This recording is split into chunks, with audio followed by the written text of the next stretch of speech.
En el rincón más alejado de nuestro polvoriento ático, hay una caja. Su superficie arrugada y colores desvaídos son testimonio de su antigüedad.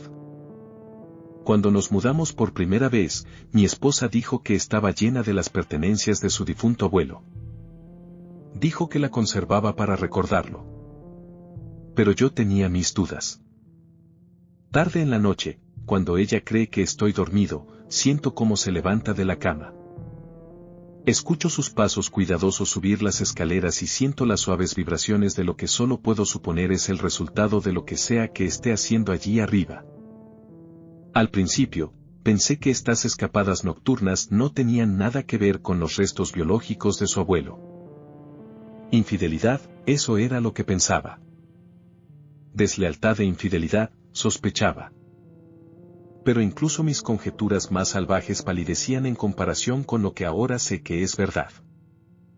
Mi espantoso descubrimiento fue precedido por una premisa simple. Me quedaría en casa y, cuando mi esposa se fuera al trabajo, subiría a ese lugar oscuro y polvoriento. Noté que cuando di mis primeros pasos en el ático, de alguna manera se veía diferente. Había algunos adornos viejos que se habían movido. Decoraciones navideñas estaban esparcidas por ahí. Cables y herramientas estaban dispersos por el suelo. Pero eso era normal y lo esperaba. Lo que me intrigó fue que la caja maldita con las pertenencias de su abuelo carecía de esa gruesa capa de polvo que cubría todo lo demás. Parecía que había encontrado en qué se estaba ocupando mi esposa. Abrí la caja y dentro había cosas que eran simples en apariencia, pero obtusas en su significado. Entre esos objetos había un cuchillo de cocina ornamentado que era tan romo como un plato, inútil para cortar carne o cualquier cosa material. Pero tenía la sensación, incluso entonces, de que no era para eso. Un libro, extenso, a juzgar por sus muchas páginas.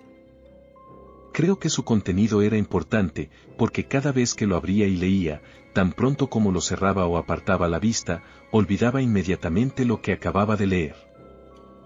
Y finalmente, una pequeña esfera transparente del tamaño de una ciruela, dentro de la cual había un color que fluía. No podía describir con precisión el color contenido en esta aparente chuchería, pero desafiaba la lógica y la razón, y era simultáneamente similar y diferente a cualquier color que hayas visto. Fluía de manera extraña también. No como una brisa o el agua, no. Se movía como un ser vivo. Vagando. Moviéndose con propósito. A veces descansando, y cuando sostenía la esfera en mi mano, se movía.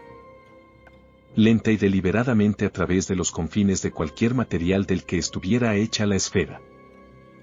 A través del aire y hacia mí. Me mostró cosas. Me mostró todo. Vi un pequeño y pobre pueblo. En él, como un verso poético entre líneas prosaicas. Vi a un joven. Apuesto, fuerte e inteligente.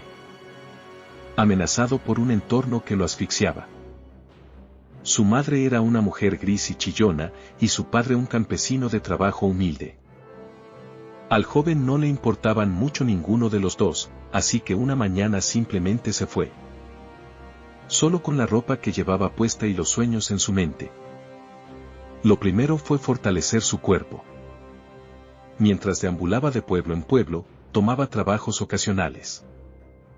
Cuanto más ardua era la tarea, más disfrutaba completarla. Pronto pudo vencer a hombres adultos el doble de su edad. Y después llegó la lucha. Ya fueran bandidos que aterrorizaban los caminos o aldeanos envidiosos de su apariencia y su robusta constitución. Se enfrentó a todos ellos y salió victorioso cada vez. Pero entonces llegó la verdadera lucha. Su país era pequeño y estaba rodeado de enemigos, y para asegurar su supervivencia, necesitaba un ejército fuerte lleno de hombres fuertes. Se unió como soldado de infantería, blandiendo y cortando con una lanza oxidada y un casco que no le quedaba bien. Pero pronto, estaba liderando un grupo de hombres, desaliñados, mal equipados e indisciplinados. Pero con él al mando, se desempeñaron admirablemente. Poco después, los superiores lo notaron y lo convirtieron en lancero, dándole un caballo rápido pero fuerte.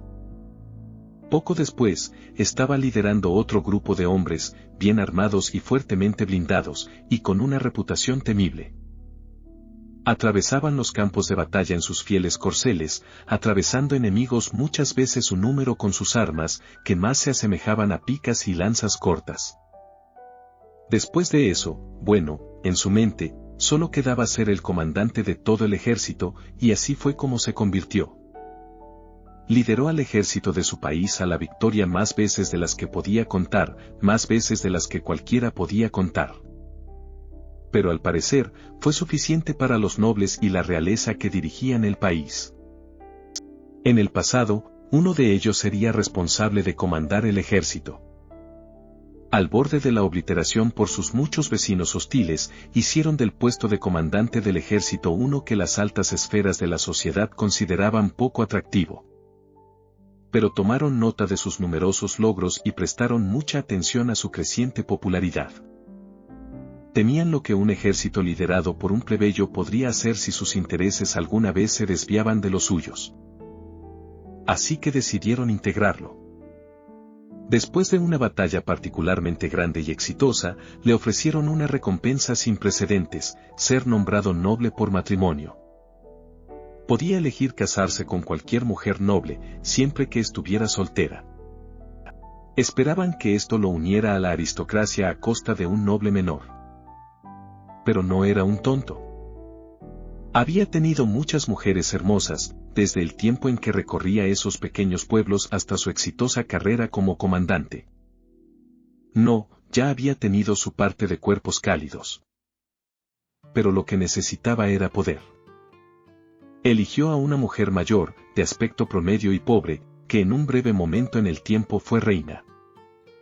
En su juventud, había estado casada con el rey actual, pero después de años sin un heredero, el matrimonio se terminó bajo la suposición de que ella era estéril. Pero él sabía que no era así. La nobleza estaba escandalizada. ¿Un plebeyo casándose con una ex reina? Impensable e insolente. Pero su oferta se hizo pública y fue recibida con mucha felicidad y celebración, ya que era popular entre el pueblo, y la gente vio en ello una oportunidad para acercar a alguien con mérito a las riendas del país. Así que aceptaron. Y tal como sospechaba, no era su esposa la que no podía tener hijos, sino su antiguo marido, el rey. El rey acabó pasando por esposas como un cerdo en un comedero, pero al final, fue a la tumba sin un heredero. El rey tenía hermanos y parientes lejanos que estaban ansiosos por tomar su lugar, pero ninguno era tan popular como él y ninguno tenía un ejército. Así fue como se convirtió en rey. Y finalmente, parecía que lo que había soñado cuando era solo un niño se había hecho realidad. Había demostrado que era mucho más que el ser humano insignificante que había juntado sus partes más útiles para engendrarlo. Pero no importaba cuántos banquetes y fiestas organizara, o cuántas damas nobles se entregaran a él a espaldas de sus maridos, aún se sentía insatisfecho. Necesitaba más. Comenzó a escuchar rumores que creía contenían un grano de verdad. Historias fantásticas que tal vez no eran tan fantásticas. Y charlas que impulsaban una forma de alcanzar más allá del umbral que se había vuelto tan cruelmente impenetrable a la manipulación humana. Magia, brujería y hechicería. Como quiera que lo llamaran, a él no le importaba. Lo buscó en secreto e interrogó a todos los que afirmaban tener habilidades sobrenaturales. La mayoría eran impostores, pero algunos eran genuinos. Así que hizo lo posible por extraer de ellos su conocimiento de otro mundo. Y así comenzó su descenso en espiral. Se lanzó a su trabajo impío y descuidó a su familia, a sus enemigos y a su país. Los nobles vieron esto como su oportunidad para atacar. Bajo el pretexto de delegar, insistieron en poner al ejército bajo el control de uno de los suyos, y así planearon su caída. Pues poco después de esto, simplemente tomó a su familia y todas las riquezas que pudo llevar, y desapareció, dejando el trono desierto y a muchos nobles ansiosos de poder felices. Esa felicidad, al igual que el país, pronto se convirtió en cenizas, ya que los vecinos aprovecharon el caos para abrumar a su pobre país. Su esposa, la antigua reina, murió durante el viaje a través de los mares tumultuosos, y tan pronto como llegó, su hija partió en busca de algo interesante en la tierra bárbara, mientras que su hijo se centró en la poesía y otras artes, lo que le dejó libre para perseguir su propio interés en diversas artes, la más útil de las cuales escribió en un gran libro con encantamientos para evitar fisgones. Aprendía rápidamente a pesar de su considerable edad. Veía el cuerpo y el vigor de un hombre mucho más joven, así que aprendía y esperaba. Vaciaba una aldea nativa siempre que necesitaba sacrificios y aumentaba su poder, pero solo cuando sus guardias encontraron el cuerpo de su hijo, destripado y apuñalado varias veces en una zanja, comenzó a darse cuenta de que las cosas se estaban saliendo de control. Los nativos se estaban inquietando. Demasiados de los suyos habían sido tomados y anhelaban una salvaje retribución. Mientras rodeaban su opulento estado, buscó protección en sus guardias. Pero allí también encontró problemas.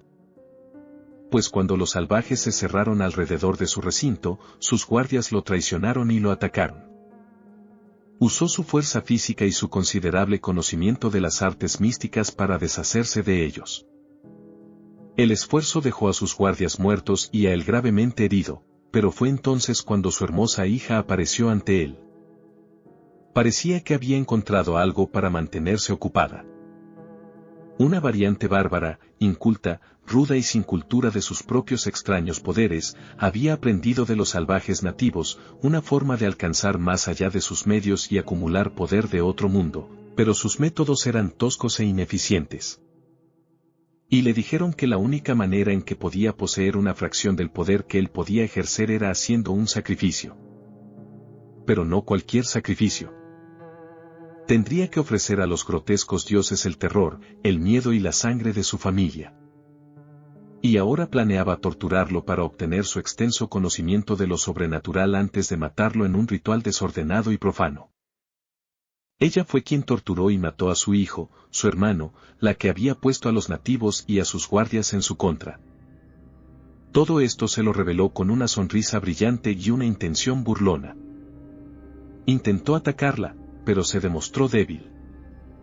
Finalmente escapó a un estudio, pero apenas lo logró. Ella estaba en camino, y sus heridas pronto lo dejarían incapaz de resistirse. Así que hizo lo único que podía hacer. Usó un cuchillo tomado de algún místico muerto hace mucho tiempo en el viejo país, y en un gesto extraño, arrastró el filo romo sin causar daño a través de su cuello. Incluso sin herida, su vida se desvaneció, y su esencia se filtró y se almacenó en otro artefacto que había recogido hace algunos años. Un libro que no podía leer y una pequeña esfera de cristal, llena de colores indescriptibles. Llevó esos artefactos durante años mientras ella permanecía igual, pero el mundo a su alrededor cambiaba continuamente. Nunca pudo desentrañar sus secretos, pero eso nunca la detuvo de intentarlo. Estoy seguro de que ya te has dado cuenta de que mi sospechosa esposa era, de hecho, esta hechicera que no envejece. Ella continuó con su sacrificio a almas desafortunadas y se mudaba de un lugar a otro para ocultar su apariencia inmutable y sus peligrosas intenciones. Por más que esto me sorprenda, ahora me encuentro reflexionando sobre otro horror. Desde que tomé esa esfera de cristal y absorbí esos colores, no he sido yo mismo. No me he sentido como yo mismo, ni he actuado como yo mismo. Y como puedes notar, no he sonado como yo mismo. Quiero decir, antes de hoy no tenía idea de lo que significaba reflexionar. ¿Qué me está pasando? A medida que pasa el tiempo, los recuerdos y pensamientos del extraño hombre parecen más nítidos y claros. Logro leer un poco más del extraño libro que encontré, y sus ideas parecen menos tiránicas y más justificadas. Y me encuentro sintiéndome personalmente ofendido por el engaño de mi esposa. Sí, mi esposa. Debo hacer algo al respecto. La amo, pero si lo que vi era cierto, es una asesina, horrenda, malvada, irascible, traicionera mujer que asesinó a mi hijo y me traicionó. Y al fin, tendré mi venganza.